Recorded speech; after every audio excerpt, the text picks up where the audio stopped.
Hi guys, welcome to episode 2 of Style with Purpose. I am so excited to be here and welcoming one of my favorites. I'm Melissa Chatane, personal stylist and owner and founder of Chatane Style Studio. This is a passion project of mine. You're probably wondering, what is Style with Purpose? And if you missed last week's episode, this is what it is. It is a community project grabbing creatives and entrepreneurs to make a change in their community, doing monthly community service projects. 2, it's a community with said creatives. Join the Facebook page, Style with Purpose.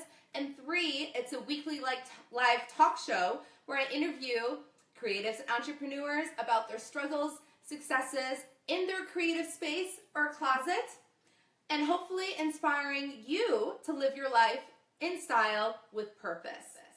So today we're talking about beauty. The beauty industry is one of the few industries that has never seen a recession. It is constantly growing, and it's going up from there. And I'm a self-described beauty addict. I can never leave Sephora or Violet Grey or even Target without spending at least $150 or so. Want to try it all. Exactly. And can you imagine creating a product that serves a purpose to men and women everywhere? Changing your life to do so.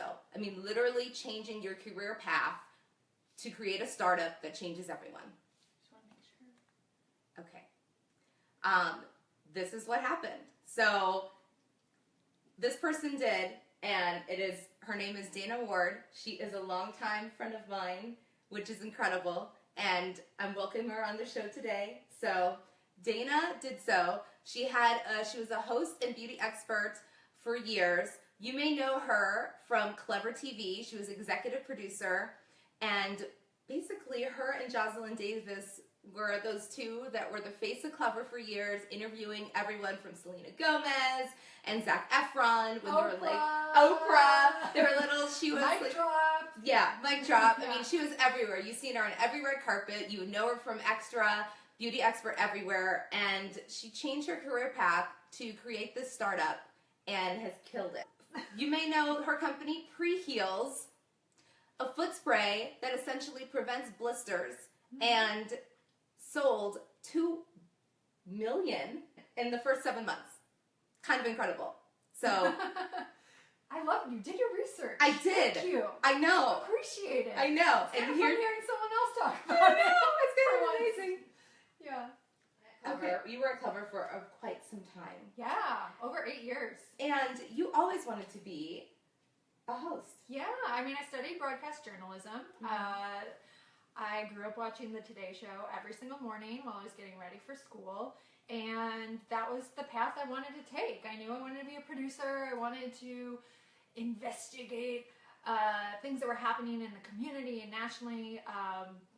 And I wanted, that's something that I just always wanted to do. And when I graduated with my journalism degree, I didn't necessarily just want to jump into local news. Yeah. That wasn't my thing, and that's kind of the process and journey that college sets you up to take. Especially when you go to a formal institution. Exactly. Not like if you just say, I want to become a host, and then you take like a hosting class, exactly. like where we met. Exactly. So it's a little bit of a different trajectory. Exactly. So I wanted to stay in Los Angeles. I love city life, and it was right around the time that digital content was kind of up and coming. I think no one really knew what it was for several years. When I told people, oh, I report for this digital show, I write for this digital show, I'm helping build this digital show. And you actually didn't know what that was. No, and you really built it well, because CLEVVER is growing still. Yeah. And you guys sold to a huge conglomerate. Yeah. And killed it. Yeah. I mean, I'm so proud. I love my CLEVVER family. I'm no longer there. Yeah. As you mentioned, because it was just time for me to spread my wings and work on this next project that I was so incredibly passionate about, Preheels. So how did you come up with Preheels? I mean, obviously you were doing red carpets every day. Yeah, of course. I think blisters from shoes, both old and new, are like a problem that we all have. You know, shoes that rub back and forth. You never know when you put on a pair of shoes for the first time, is it going to beat up your feet where your feet are blistered and bloody, or are they going to be fine? So it's a common problem, and my partner Adam Colum and I wanted to solve it. And you know, early on, we had the idea, and we just kind of jumped on it because there's nothing really in the market that solves this problem. Of course. You know, so we created something totally innovative and totally new, and it took such a long time. It was really quite a challenge. So 3 years. Let's go back. How do you even, okay, you say, I want to create a foot spray that prevents blisters. Yes. You know, what is your background to even begin that process to do so?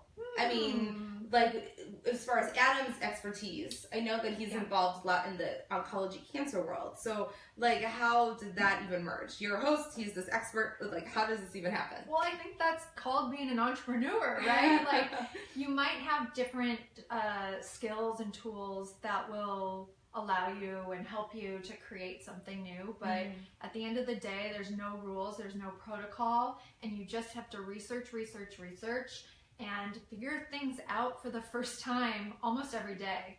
Yeah. I pretty much learn every single day. But yes, Adam's background is in healthcare finance. Okay. He co-founded Parker Institute for Cancer Immunotherapy. He's been in the cancer immunotherapy world for many years. So he has a passion for science and had, you know, really like jumped on finding that formulation and developing it and working with 3 different labs to really create it because his interest is in science and in that world. Yeah. So I think just generally with entrepreneurship, you're creating something that doesn't exist and you're figuring it out every day. I encourage all of like my clients to do, and I do work with a lot of entrepreneurs and preparing them to dress for their brand, but figuring out a need that doesn't exist in the market is the way to create your empire. I mean, I think so. I really encourage people out there to kind of think, I hate saying this phrase, but like think outside of the box. But what I mean by that is do something new, do something innovative. You know, the world doesn't necessarily need another Uber or, you know, not anymore. You know, things like that. Like if something already exists, of course, if you can improve upon it and you can make it better and something's missing in the current, you know, format, then go for it. But I think we're at a point in the world where, you know, we are living very luxurious lives. Like we are all very quote unquote blessed, especially here in America. So let's try to tackle some problems and issues that really exist that have not been transitioned. Was there a point that you felt like you needed to leave CLEVVER to start this, or like CLEVVER has a younger demographic? Like were you kind of like, I don't want to talk about tween stuff anymore? Like, was it a little bit of both, or? Yeah, I mean, to be fair, I think we're, as humans, we want to evolve, we want to constantly learn, we want to improve ourselves, and I'd been there for so long and built this family, and we were all so comfortable and got along, and it was such a great day-to-day experience. I mean, you and Jocelyn truly have a sisterhood. Oh my gosh, she's my sister. Yes, exactly. This is Jocelyn, my co-host, and we were there from the beginning. Love her. Yes, yes, you love her too. We all love her. So it was kind of like a combination of all those things. You know, like I was ready for a new challenge as a human being. I felt like I had learned most of what I could learn in that particular role. Adam and I had been working on Preheels, developing the formulation, and we were finally at the point where we had had this formulation that really worked, and we were ready to put more resources into it and really attack it and, you know, go for it and launch it into the public space. So I think it was just like a combination of many things, and the timing was right. Time was right. What do you say now? Like, what have you learned? I think your biggest takeaway from starting a startup. All right. You have to be passionate about whatever you're doing because there is so much sacrifice involved. You are working around the clock, constant deadlines. I mean, you're creating something from nothing. So it's not like you're just hopping into your important role at this company that's, you know, doing great and you're one part of the wheel. You are very much doing everything and wearing so many hats, and you have to basically be juggling all of these balls and keep them all in the air. Nothing can fall. So you have to be passionate. You need to be ready for sacrifice. I'm trying to think what else. I mean, when you say, you know, all these balls, I mean, I know it's like just growing my business and also trying to be different as like just not another personal stylist and just not another personal shopper. You have your niche. You know, I love it. It is, and it's different now, and things are evolving. Like being a shopper at a store is not the same thing, and having an online business, I mean, my business has changed and it's continuing to change. Mm-hmm. Okay, but my day to day is so much of a different hustle than it was 2 years ago. I will say that. But what you say is like your day to day as a startup. Like, what does that look like? Because your day-to-day is very different from my day-to-day. So can you please explain that? Absolutely. And even my day-to-day today versus my day-to-day tomorrow is very different. So maybe that's what it is. I mean, the priorities are constantly changing Yeah. because you're getting all of these opportunities coming in, you know, issues popping up that you need to fix. So every single day, morning, noon, and night, you're reprioritizing. It's constantly changing, and you're just jumping on the project that is, you know, at the utmost importance right now. But you still have to have that long-term view. Yeah. Especially when you're creating or manufacturing a consumer product like Preheels. We're dealing with big numbers here. You know, a retailer wants to put you in the store, you need to be able to jump. And deliver. And you have vendors who all have different timelines. Give me number perspectives. When you first launched, how many bottles did you have? Like when you sent me my first little kit and I was like, I got Preheels. How many did you have in the initial launch? I mean, I think we did run at like 10,000 or something just to get going. And then after that big jump and you sold, okay, how many units do you have now? I need to look at my spreadsheet because we have inventory at our manufacturer, we have inventory at our fulfillment center, we have inventory that's being shipped overseas because we're expanding internationally, we have inventory that's going to Canada. So it's not just all in one pretty little package in one place, you know, insane. down the way at my office. Oh my gosh, but just to make you keep on referring to Adam and as your partner and met years ago. Yeah. Before the CLEVVER even came about. You guys met. We were like fetuses, exactly. Yes, fetuses in college and at a frat party, and now he's your partner and you guys created this empire. Yeah, partner in life and partner in business. Oh, but when you're creating a business, it kind of is your life, so it's very convenient for us. Oh my gosh. So, any tips to working with your partner? Tips. So is this for someone who's already working with their partner or thinking about this? Because this is an unusual thing. You know, I think my husband owns, you know, Sweet Dreams Mattress in Studio City, and he has a business partner, and even though he has a business partner, I consider them in a little marriage, but I still support Robin because I consider our business a family business. Absolutely. And our decisions, you know, it is the best interest of our family. But the day-to-day, that's still him and his partner. Well, let me ask you a question. But so when, it's still... Yeah, so when you and Robin want to, like, go on a little vacation, or you want to... I'm the one that's saying, go I to want a to do wedding. You can both says, leave, right? Because he has a partner. Not always. He is always the one that's like, I have to work. It's the business. My business is more flexible because I have shoots and I have clients and they're like, you know, remotely. He has a brick and mortar store and he likes to be hands-on because they are a small business. You know, it's mom and pop. They are not like the big guys. So they like to physically be there on site. It's not like a product they could just have, you know, whatever. They have another business that's a dropship mattress that does that. But he likes to be there physically helping. Right. That's what differentiates them from anyone else. So it's not like, you know, for us to pick up and go to Paris, like we are doing, it was a big deal to convince them to go. So it is not like, let's just go. Yeah. It's hard. Okay. He says no more than he says yes. So, you know what I mean? So it's different when you're with your partner. And exactly. You make decisions. And it's difficult for us because we run a business together. Yeah. And we also run our lives together. Yeah. And let's just say a computer is always in my handbag. Same. And look, where'd my phone? Oh, yeah. She has my phone, but like the phone is always around because there's constantly things to be done. Yes. That being said, if you can find balance, like if you can take a break on a Tuesday afternoon, for example, that's the best thing ever. You have to do it because you might be working for the next week's okay, do you put in time limits as far as your schedule to break up your days? Because I think I'm getting to the place where I realize I need a little bit more balanced of a life, but I'm not letting the work slip. I like it. You know? Now, sacrifice. That's really what it is. Sacrifice. You're building something great in hopes that, you know, maybe you have more flexibility later in life. now, when you considered reaching out, what would be your number one tip about how to pitch a product for press? For viewers, yes.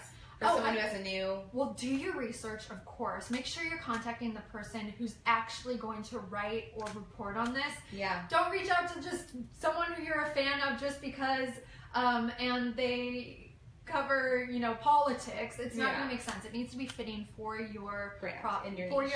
for your product, for your brand. And I really suggest looking at like maybe a couple articles or themes of their writing and saying, hey, you know, I noticed that you do a beauty recap at the end of every single month, and I think this might be a good fit. Let me know if you'd like a sample. But of course, you have to have all of the product information. So just like lay it out. Make sure it's a process, because you'll get all of this information on your one sheet, and you'll look at it the next day and realize, oh, I'm forgetting this. Let me add it in. Don't just create it and send it. Okay. Really just create it now, and then look at it a few times. Make sure you have all that information, and reach out. Don't be shy. Don't be shy. I think the fear is half the battle. In articles back and forth that I'm recently reading about, you know, angel investing is the thing of the past, and having investors is actually not good for your product. I guess the guys from Casper had so many investors that they basically are pushed out, and they barely even own Casper anymore. So did you guys go through that route, or did you save, or how did you actually start this? What are your thoughts on angel investing? So I am very lucky because Adam's background is in finance, so he has a complete understanding of that world. So I was basically able to just, you know, participate in the discussion with him regarding what the plan was and what we were doing. But he really was able to take the lead. Ah, smart. So, you guys are really the power couple dynamic duo. So find a partner who that knows the money. Yeah, I mean, really, like you, when you're looking for your business partner, it's not just about having an idea and being able to execute on it, but actually think tactically about, you know, what you're good at, what that person's good at, and fill in any holes with some independent contractors, or build out your team. But make sure you kind of have all of those areas represented. Yeah, I like that point that you were like, I don't know if I'm really gonna, you know, make it. Because you made it. I mean, you've been doing this for a while. Was there ever that point of like, am I gonna make it? And was there ever a backup plan? That's question number one. I think it is only normal to question if you're gonna succeed at whatever you're trying to succeed at. So of course there were times where I was like, am I gonna be able to do that? Am I ever gonna be on the Today Show? My dreams. I think it's normal to feel that way. By the way, Preheels was recently on the Today Show last week. It was like my dreams coming true. Yeah. I mean, I wasn't on it. Like, I wasn't there, but seeing my baby, Preheels. Amazing. So awesome. So no backup plan. No backup plan. No, just went for it. And even with Preheels, no backup plan. No, so, but also as you get older, you have more skills. So if I wanted to go back to hosting or producing or you know, writing for a daily content creator, that would, I guess, be my backup, and it would be great. And it's funny, as soon as I changed gears and started focusing on Preheels, there were some jobs that were presented to me without having to apply or go after. No hustle. People would just reach out.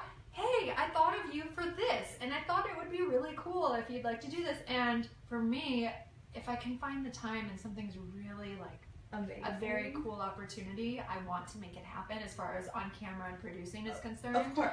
There isn't a lot of time. I love it. Yeah, but last year I got to go to Norway for the Nobel Peace Prize concert. I think I remember which seeing was that.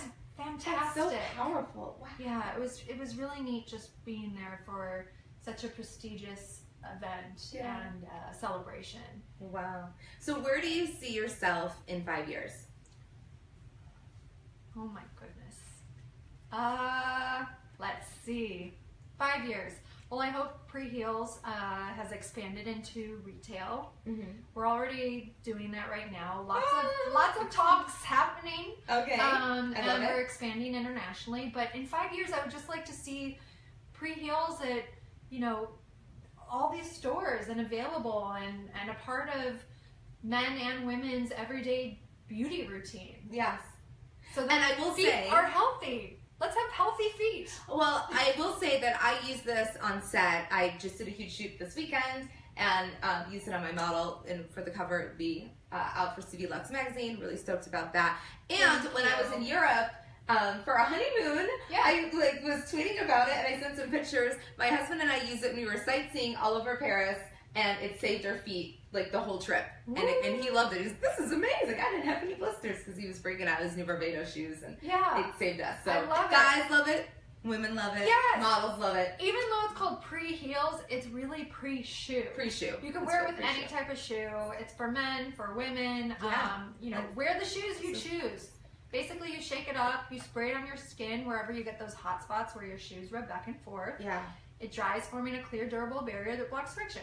So it's something that didn't exist that we need. And in 5 years, I genuinely hope to just see, you know, be walking down the street and I see someone with their Preheels spraying their foot. When we were looking for a place, our second place in our building, when we walked into our loft that we ended up getting, and the girl had Preheels on the table. I love it. And I was like, ah! When I was in Vegas for a big trade show just like 2 weeks ago, when I got on the elevator, I saw a woman standing there with Preheels in her hand. That makes me so like happy. Dolled up for the night. And I asked her about it. I said, oh, is that Preheels? And she said, oh yeah, I love it. I'm actually bringing it to my friend's room to spray on her feet before we go out for the night. See, it's like, it should be in like every little Vegas VIP kit and every bachelorette party kit. And I actually give it to all my sorority girls during my style workshops, especially for Rush. It's huge. When you're traveling all over from house to house for Rush, I should say formal sorority recruitment. Oh. But yes, I know that's a faux pas. Spray it on your feet, girls. Save your feet so you can be bouncing happy. Okay, so let's talk about things that we love because you are a beauty expert. So I want to talk about your favorite beauty products. Okay, well, I'm starting with one because I know you love it and I love it. We both love it. It's the KNC Beauty Lip Mask. Fantastic. You put it on for like 15-20 minutes. You know, it's kind of like a jelly. Yes. It's so slippery and fun on your lips. Yeah. Yeah, I love it. It like makes them so soft and smooth. Hole that you can breathe through if you need it. But really, it just moisturizes your lips and it kind of enhances them a little bit too. Yeah, it gives them a little plump, like just soft and supple.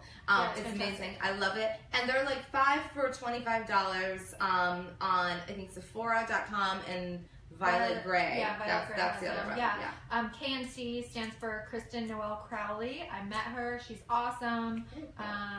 Yeah. Anywho. Love. Obviously, get your Preheels. Yeah, get that Preheels on. There'll be a link after this video. You guys can see it.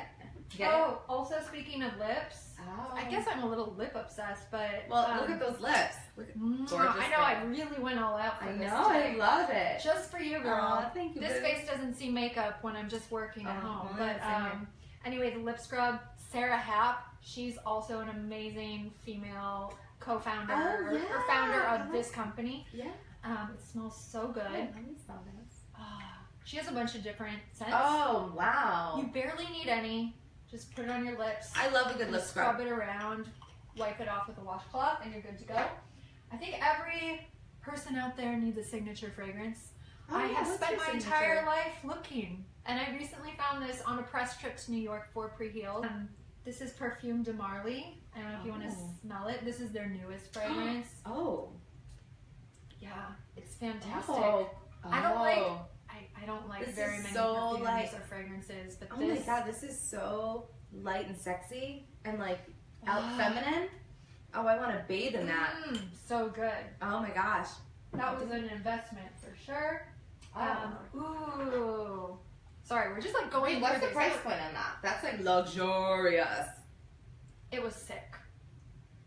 Oh. Like $2.90. That's called, you know what that's called? That's called, I had a startup and it took off money. Nah, that's what it's called. That's called. Elegance. So you know what it's called? It's called, oh, I get about 1 million sprays in there, so really it's only like 10 cents a spray.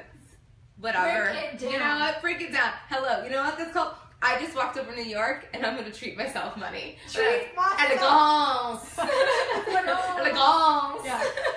All right, so if you need a face mask that is fantastic, I have loved this. Renee Rouleau makes the triple berry smoothing peel. Open that and smell that too. See, I get worried about peels when I'm black because I don't want to turn white. Like sometimes like but like sometimes peels on black skin get a little harsh. This is not gentle. harsh. This is gentle. Oh. Berries. Oh, wait. Berries. I mean, Can really, I eat it? Wait. I've done a little lick before. I just ate a face sure. peel. Ooh, that's But no good. kidding, like that does what it says it's going to do. A lot of face products you put on, and nothing happens. Oh my God, no, you're not going to. That's good. It's well, don't like actually get the spoon and like Melissa's about to like get the spoon. I did. That was good. But the triple berry smoothing peel, I have used this for years. I love it. Well, your skin is It's incredible. so good. Thank you.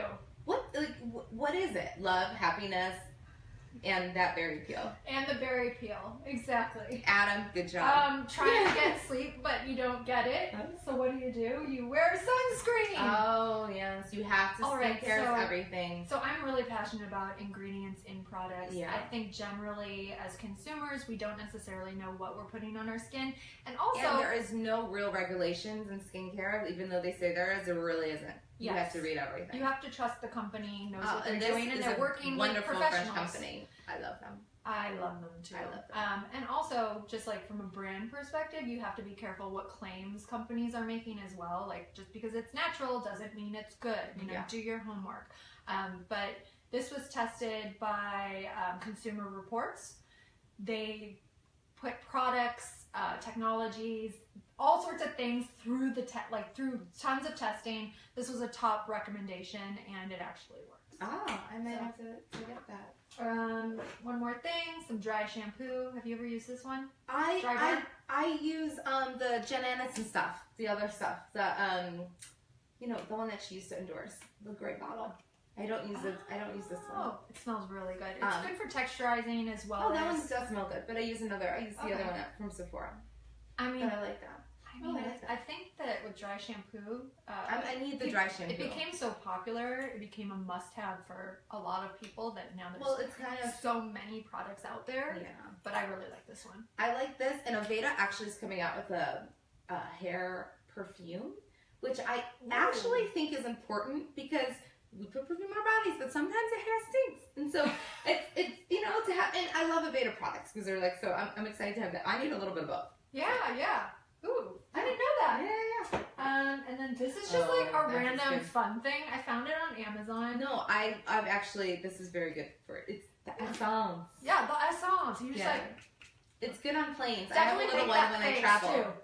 Yes. I have a one. Try? Oh, no. No. Okay. Not today. I have like a setting spray, but this is good when I travel. When I go like long flights. It's very good. And speaking of like fabulous, strange branding, I love that the ingredients say Vormag water that has been vortexed and magnetized to raise the energy to a higher vibration that we believe to be more beneficial. I'm all about the good vibrations. Yeah, but at the end of the day, I like spraying my face with this. I don't look at marketing of products the same way. I've taken some classes on chemistry and cosmetics and this and that. And I can't look at the branding anymore. I just look, is this a product I like? What's in it? What are the claims? I think for myself, do some research if I need to. This is good. From reliable resources, not just Google, and go from there. You have to listen to what's good for your body. Know what's good for your body. And try it out yourself. Be smart, people. The same way that, like I'm a stylist and I guide you in the right direction. At the end, you know your style and your essence, and you do what's best for you. I like it. It's really true. I like it. Yeah. Like, I always take these style exercises like, you should only wear this and you should only wear that. Like, I'm sorry. High-waisted mom jeans is not for everybody type. Come Come on, you know yourself. Well, that's why we need you, Melissa. I keep it real. We need like you to tell us what's wrong, what's right. Well, speaking of such, I know there's a couple pieces that we need to figure out. Yeah. And we're going to talk about your closet in a little bit because I do love how amazing it is. It's like heaven. Yeah, but but it needs some organization tips. Yeah, I literally live, breathe, eat Preheels. I don't have time for anything, and I really haven't done much. Even like my last place, the tiny little like. I know. How did you live in that tiny little thing and then have this? I just made it all fit in there. It was like Mary Poppins' bag. I don't know how it all fit, but it really was. You know, just like keep taking things out. I know. Never empty. Oh my gosh. Well, we're gonna fix it. Yes. I'm glad that I'm here. So what is one style tip that you swear by? Because you always look on point. That's very thoughtful of you to say. I'm not very nice. I'm just very honest. Well, maybe because I only see you when it's purposeful. Oh. If you visited me while I'm working, well, I don't that's have what people would say about me. I'm always in like pajamas. Yeah, you don't have like when you're working and there's no need to like put on the face to zhuzh. I find myself in workout gear so that if I can get in a quick walk or something physical, I will. But I'm trying to think. One style tip? That's one style tip. Invest in lots of black and white clothes, which is probably going against what you would say. No, I have a ton of black and white. Okay, but I think black and white you can always mix and match with when you don't have the time to really sit there and like think, what am I wearing to this meeting? What should I wear? Yeah. You know that you can take these two pieces, at least they'll match, and you just have to make sure they look good together. Okay. Oh, and one other thing, I think everyone, whether you want faux or real, get a leather jacket. Yes. That fits you, and you put it on top of any outfit. And it, like, instantly cool. In fact, Melissa, I don't know if you know this, but way back in the day, we did a style segment together. Yes, we did. I bought that leather jacket because I loved it, and it is still one of my favorite pieces in my entire closet. Oh my gosh, I'm so glad. And I made her buy because I said it's instantly cool. Everyone should have a crop leather jacket. Yeah. So actually today I sent, if you sign up to my newsletter and you're a Chatain Style Studio Insider, you received it. I talk about the 5 pieces that you should add that are on sale right now for fall. Kind of amazing because fall fashion is here, that you should purchase to add to your capsule wardrobe. And one of them includes an incredible embroidered vegan leather jacket that you will see this week on my Instagram. So if you're following me on Instagram, at Chatain Style, you'll see it. And if you subscribe to my newsletter, you'll see it. So definitely subscribe. On my website, you should. So. I want to look, but I shouldn't look because I bought that perfume. No, right? And if you also subscribe to my newsletter, you'll receive a discount code for 30% off Preheels. Yes, that's right. So subscribe now and tune in next week to Style with Purpose. Dina, thank you. This has been an awesome chat. I love it. And next week, episode 3, we have an awesome surprise guest. I can't say no, but you're going to like it. I'm going to ask you as soon as you press the off button. I know, but it's good. You're going to tell me. It's good. Thank you guys. It's been always a pleasure. Dana, you're incredible. Preheels, get it. Love you guys. Thanks, Melissa. Bye.